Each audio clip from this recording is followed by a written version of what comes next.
Muchas gracias, compañeros. Muy buenos días. El saludo al país federal. Realmente es muy difícil encontrar números de la economía que puedan despertar algún tipo de entusiasmo. Los números que se conocieron ayer de la caída lógica, precipitada de la industria que ya venía golpeada y encontró un nuevo fondo del mar. Están dando cuenta de cómo ha impactado en la economía nuestra y sobre todo en la actividad industrial la pandemia y sus consecuencias. Pero ayer también se conoció un dato que puede al menos encender una luz de expectativa, porque se dio a conocer qué ha pasado con el índice del consumo que se mide a través del indicador mensual. Bueno, se contrajo, por supuesto, comparando interanualmente. Si comparamos mayo del 2020 con mayo del 2019, la caída del nivel de consumo es del 20,9%. Pero, si bien acumula 23 meses en baja, la serie sin estacionalidad mostró un leve repunte del 2,6 mensual y así acumula una baja del 19,5 en lo que va del año. ¿Qué quiere decir esto? Bueno, que como ustedes ven, después de la caída brutal que se produjo en el mes de marzo, en mayo se ha empezado a recuperar. Poco, por supuesto, un 2,6%, pero si esto se lo inscribe en un escenario de muchísimas dificultades, como tiene la República Argentina, es evidente que en esta recuperación hay buena parte de la inyección de dinero que el gobierno nacional, a través de las diferentes ayudas de las que hemos hablado en este espacio, ha otorgado para tratar de recuperar el consumo. No se olviden ustedes que recuperar el consumo implica, en cierto sentido, también potenciar el trabajo en aquellos lugares donde está permitido hacerlo. Tampoco perdamos de vista que el país todo no es Capital Federal y el Gran Buenos Aires, el AMBA. El país todo es mucho más complejo, mucho más heterogéneo y ya sobre el final vamos a observar a qué estamos haciendo alusión.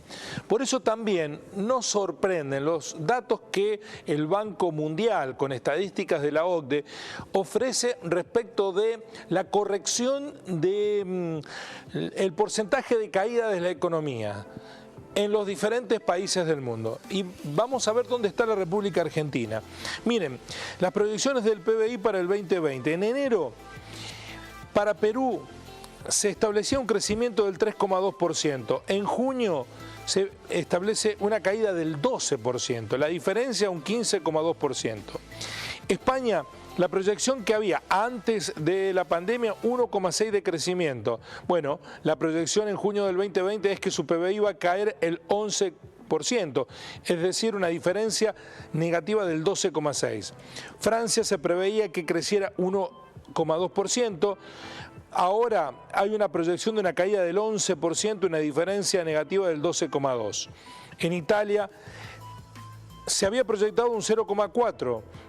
Ahora se establece que va a caer un 11, la diferencia un 11,4. En Brasil había proyectado un crecimiento del 2%. Hay proyectado una caída del 8%, la diferencia es un 10%. En Bolivia, que creciera el 3%, se decía en enero del 2020, antes de la pandemia. Ahora que va a retroceder un 5,9%, la diferencia es 8,9%. Y así los distintos países que ustedes pueden observar, para no abrumarlos con estadística, voy a pasar a los últimos tres.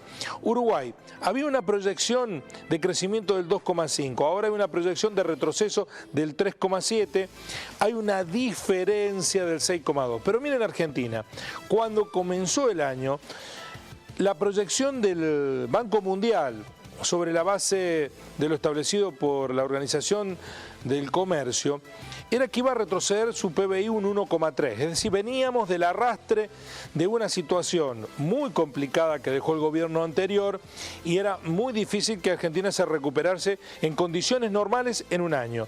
La proyección ahora es de una caída del 7,3% de su PBI. Como ustedes ven, no está entre los países que más va a caer el Producto Bruto Interno durante la pandemia. La diferencia es de un 6% negativo en la proyección. Esto nos pone en un lugar de un país con dificultades, como todos los países del mundo, pero con un impacto menor en el retroceso del PBI. Si se lo mira desde ese lugar, pero también se lo puede mirar desde, bueno, estábamos tan mal que la malaria que nos agarró con el coronavirus no nos pudo pegar tanto como le ha pegado a países que tenían perspectivas de crecimiento, como por ejemplo Perú, que creía que iba a crecer un 3,2% y ahora la proyección es que su economía caiga un 12%, con lo que eso implica. Por eso son dos datos que, si bien no pueden ponerse en el plano de lo absolutamente positivo, al menos tienen alguna expectativa esperanzadora. Y esa expectativa esperanzadora también está relacionada con el escenario que tenemos en la Argentina, que es muy fácil de observar en la placa siguiente, porque está ligado con cómo se ha pintado la Argentina en esto que algunos llamaban la cuarentena más larga del mundo, pero que en realidad ha permitido mucha movilidad en áreas laborales y que en la mayoría de los casos solo un 22% está debajo de la etapa preliminar. Tomen el color verde intenso como positivo y el verde claro como negativo. Y ahí ustedes van a observar cómo fue mutando la Argentina esa movilidad laboral, es decir, cuánta gente está habilitada para trabajar. 20 de marzo, 20 de abril, 20 de mayo y el último dato es del 7 de junio. Estas estadísticas están relacionadas con lo que mide en el día a día Google Mobility, con lo cual hay un seguimiento constante. Entonces van a ver ustedes cómo la Argentina de a poco se ha ido pintando de verde intenso porque estamos llegando a una normalidad. Por supuesto que hay retrocesos, por ejemplo, en la provincia de Buenos Aires o en otras provincias, pero también hay avances en distritos que en su momento, por ejemplo, como Córdoba o Santa Fe, provincia considerada en su totalidad, tenían menos movilidad laboral de la que se registra en esta última fotografía tomada el 7 de junio. ¿Es para ponerse contento? No, es solamente para describir que en un escenario de caos generalizado hay 2 o 3 indicios de la Argentina que son para tener expectativas. Así son las cosas. Así.